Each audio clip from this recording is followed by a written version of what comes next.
帝国文化は皇帝陛下万歳カルト、それを数千年と地獄の延長をしている。全宇宙大規模でこの文化を守るのには限界があるが、帝国はそれでもなお無理やり通す。ゼノに侵略されれば惑星浄化、カルトによる反乱を止めれなければ浄化。小規模でも異端の疑いがあれば即粛清、徹底的に帝国内で教義に背く者を罰する。馬鹿げた話だろう。終わらぬ闘争の淵には常に混沌の影があり、侵略者のほとんどはゼノばかり。それらを脆弱と笑えるものなら、今回のアルマゲドン戦役は何だったんだ？グリムナーはそんな帝国、異端審問のやり方を知っていたからこそ、あらかじめ約束させた。が、嫌な予感がしたのか、グリムナーはアルマゲドンの軌道上に船を止め、そして、明らかな混沌の変異が現れてる民間人は、突撃部隊によって粛清を受けた。疑いのある者も不妊治療を受け、強制収容所に強制送還。民間人には一時的な移送と騙してこれらを行ったらしい。共に戦ったはずのグレイナイトは、帝国防衛軍の船を攻撃。何隻も落としてたよ。そこでようやく我々ウルフが割り込み防衛軍を守った。奴らにケイオスに寝返ったマリーンと認定されないため、こっちは反撃しなかったのに、アルマゲドンに着艦しようとした時には敵認定、グレイナイトと異端審問の猛攻を受けた。退却を余儀なくされた我々が去った後のアルマゲドンは凄惨としか言えない。だが規模はアルマゲドン内だけで止まらず、生存者が発見された別惑星もグレイナイトによる究極浄化、徹底的に星々を、異端の疑いのある全焼基地なども焼き尽くしていったのだ。異端審問もワープ航行中の船を破壊し、スペースハルクを増やすなんてことをしやがった。今回のアングロン侵攻もスペースハルクによるものだったというのに、何を考えてんだか。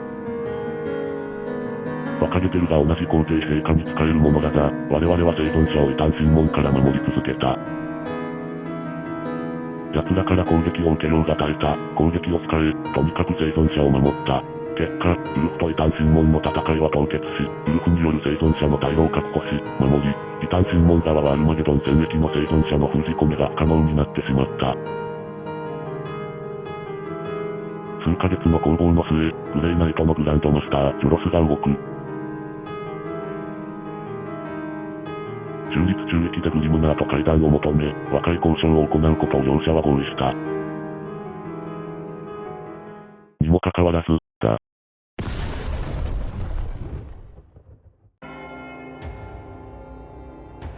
スペースウルフの艦隊が交渉のために集合地点に到着するとすぐに、審問艦キスナロスの艦隊から攻撃を受けた。そしてそれは、フェンリスの野生が解き放たれた瞬間だった。死したワープを使い、滅殺者を引き連れたグリムナーは、この卑劣な作戦の首謀者を問い詰め、グレイナイトのグランドマスターの頭をパワーアップスで叩き割った。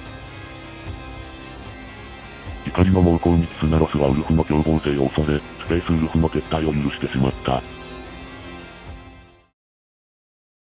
その後のウルフは完全に敵対し、異端審問やグレイナイトを見つけて分かりに行った。ついには審問艦キスナロスが、膨大な軍とグレイナイトを率い、大落兵団と認定したフェンリスに攻め入る。ウルフは前回の奇襲と度重なる戦いに防衛線はほぼなく、陣地はファングの防衛網のみ。キスナロスは軍門に下るか、ここで終わるかを問い詰めた。ここまで追い詰められれば降伏すると確信していたが、ファングにはカノビョルンが目覚めており、追い詰められたウルフは最後の戦いを誓っていた。旧ソネコを噛むというが、我らが追い詰められればその日でない、連中は何もかも甘く見すぎたんだ。どれだけファングが攻撃を受けようと、その存在が、汚れた妖術師たちの及ぼした存在を超えようと、我らは戦いに戦った。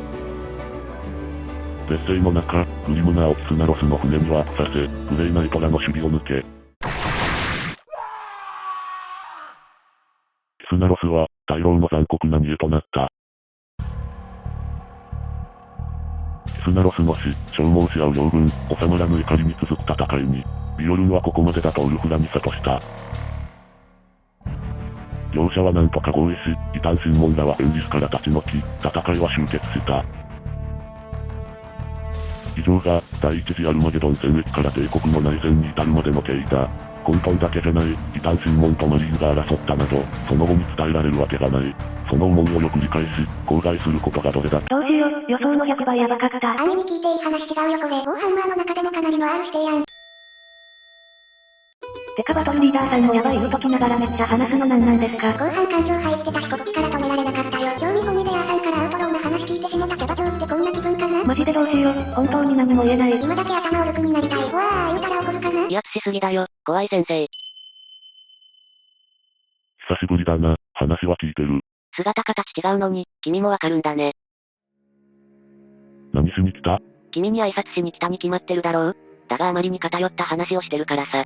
そもそもウルフは彼らを守ったというが、帝国の常識だと粛清は肯定的だ。なんだと？状況によるが、他の船団が何億と超える被害の内戦を選んだりはしないだろうさ。だから我々も納得しろと。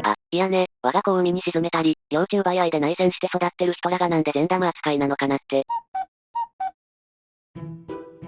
いやそれは文化だからでだな。君たちスペースウルフについてはどれくらい知ってるのかな？冬と夏の惑星で気温変化が激しく、生きるために戦う部族たちからマリーンが選ばれる。天変地異を繰り返す過酷な自然で育つから、みんなワイルドで強いと、ソにしてやであるが比ではない。ってのがかっこいいなと。そんな彼らだが、その生き方についてこれない幼子は海に捨てるらしい。ひどい。親にあるまじき行為、役所にも人権を。だろ？なのに異端審問がカルトはめき散らして怒るんだぜ。待て、それは弱すぎると部族そのものの足を引っ張るからでな。混沌の汚染に触れた人たちだってカルトを広めや惑星一つを乗っ取るレベルで足を引っ張るよ。おい、規模も違うし我らは共に戦った者らだからこそ守っただけだ。いやアルマゲドンから逃げた民衆全部守ってたじゃん。というか君らは君らで異端確認してたの？いや、それは。カルトは自分が混沌なんて言わないし、アルマゲドンの生き残りがどこかでカルトを形成してるかもしれないだろ。それは。あとあれだ、一度目の奇襲でグリムナーは降伏すると言ったからうちの船に招かれたよね。確かに降伏すると言ってきたんだよ。なのにいざグランドマスターの前に来たら首謀者は誰だとしか言わず、グランドマスターが自分だと言った瞬間斧で頭を真っ二つだよ。それはそれで汚くないですか？やられた奇襲を意志返しじゃん。ソにしてやでたまに批判。おい待て俺はそんなの聞いてないぞ。ってことはウルフも都合よく隠したいことは隠してるんじゃないの？そんなことは。隠れてアイドルソング聞いてましたよね。いや、エンリスウルフと踊ってたの見ましたし、今更隠すことでもないでしょう。俺が言いたいのはできるだけ気づかれないようにしてほしいと。ちょっと、ガロ講師、逃げないでください、ちょっと。あるかもしれない。隠し事が庶民的すぎる。確かに堂々と聞けない立場だけど、もっと庶民に伝わるよう努力します。ウルフが今回人道的に見えたのは、彼らが戦士に対しての敬意ある文化だからこそだ。そこで言うなら異端審問なんか生まれた頃から異端処刑を徹底的に教育されてるわけだ。帝国の非道を肯定するのもどうかだけど、今回の戦乱の肝は、文化が違いすぎることだろう。そう言われると力抜けます。お互いもっと歩み寄ればいいんだよ。こうならんようにたくさん話し合わんと。絵空事だけどそうできたらいいよね。おい、結局お前は何が言いたい？文化に染まった兵の偏った発言で、若い子らの思想を固めるような、こういう授業は良くないんじゃないかなって。そんなこと言われても。そうだな、帝国は皇帝陛下万歳が絶対と言って大落札したわけだが、エンリスの狼たちの考えを肯定しすぎれば、力が絶対の混沌兵に染まることもあるだろうよ。おいさすがにそれは言い過ぎだろ。そりゃお前らみたいにエンリスで育ってや比較的大丈夫だろうがよ。アルマゲドンでお前らの戦いを見て憧れた兵が混沌の存在を知りつつ力を求めたりしてみろよ。ウルフたちはその名の通り狼のごとく超一処死刑男子だ。さあ、君も得意カルトで彼らを超える一処死刑になろう。みたいなんが流行っちゃうわけよ。そんなもんするか、騙される方が悪いだろ。でもいるわ。マリーンの強さに憧れてカルトなっちゃう人たちって。そうだよな。戦う限り終わりなき連鎖だよ。もう、じゃあどうすればいいんだよ。わからない。何しに来たんだお前ら。いや偏った思想のせいで、ウォーハンマーを純粋に楽しんでほしいのに全然関係ないタカ派ハト派の話とかされたら嫌だし。何の話だよ。私としては一方の指導を取り上げて、スペースウルフを持ち上げるような授業はどうか思う。で当事者を召喚して授業させちゃダメだろ。っていうかお前はどうなんだ。何が？決まってるだろう。共に戦った兵をその後自分たちで処理していくなんかよくできたな。何がじゃないわ。俺たちはお前らを戦士として認めていた。異端審問の傀儡になり下がる侮辱さえ同情した。ありがとう、救われるよ。でも実直すぎるんじゃないかな。いやスペースウルフってその実直さで、過去も5回で退落前のサウザンドさんの惑星プロスペロに強襲させられたじゃん。ホルスに騙されて利用されたってあれ？そうそれ。おい、何千年前の話をする気だ。そんでもって現在もサウザンドさんとは因縁の中になってるわけじゃん。歴史的な責任の有無でなく、今の連中は完全に混沌側だ。エンリスにも全力で攻めに来た。でもグレイナイトには同情の余地もあるって言ってたよね。さっきから何が言いたい？同じサイカーだからとでも言いたいのか？そんなのは関係なく同じ戦場で戦った。グレイナイトの初代最高大同士は、サウザンドさんの総主張マグヌスの魂と言われている。正確にはウルフの総主張が、マグヌスを撃破した時に魂が宇宙に弾け飛んだらしく、その魂のかけらが、グレーナイト候補生のマリーン、ヤヌスと融合したらしい。なんすかそれ。タンのような惑星を食らうような神格生物が同じ事象を起こしている、最強の異能者なら同じこともあるんだろう。おい、ちょっと待て、じゃあ何か俺らは大落者と共に戦ってたのか？もしそうならとっくにグレーナイトは大落兵団として帝国に牙を向いているだろうさ。じゃあなんで大落プライム悪の魂と融合した者が初代大同士で帝国のために悪魔を滅ぼしてるんだ？スピリチュアルな話だけど、誰だって魂の色は一つでなく、何層にも重なって彩られているだろう。そこへ来てマグヌスは異能者への差別や迫害を辛く思っていたらしく、異能者の生きる場所を探していたそうだ。魂のかけらにどれほどの意志が宿っていたかはわからないが、異能者が認められる戦団としてグレーナイトは帝国に存在しているわけだ。ちょっと待て。じゃあ俺らは旧敵の戦団と共に戦い、登場し、そしてまた内戦をして。硬すぎる頭だとやってられないだろ？そもそもこの世界そのものがかなり曖昧なんだ。そこで文明を築いた帝国が歪むのは至極常識かもね。どうしよう、ウルフ VS 異端審問の話を聞きたかっただけなのに。次から次へと聞いちゃいけない話が漏れまくってバトルリーダーさん倒れちゃったよ。もうわー言うてなかったことにした方がいいのでは？頭も心も変になる前に今日の授業はこの辺にしておきましょう。フォージエンペラー。たった一つの戦役からここまで話が発展して物語の根源にまで迫るとは。さすがアルマゲドン、ローンチ箱に選ばれるだけある。最後にセールして締めましたね。どこに出しても恥ずかしくないウルフバトルリーダーだね。アルマゲドン箱は6月くらいに出ると思います。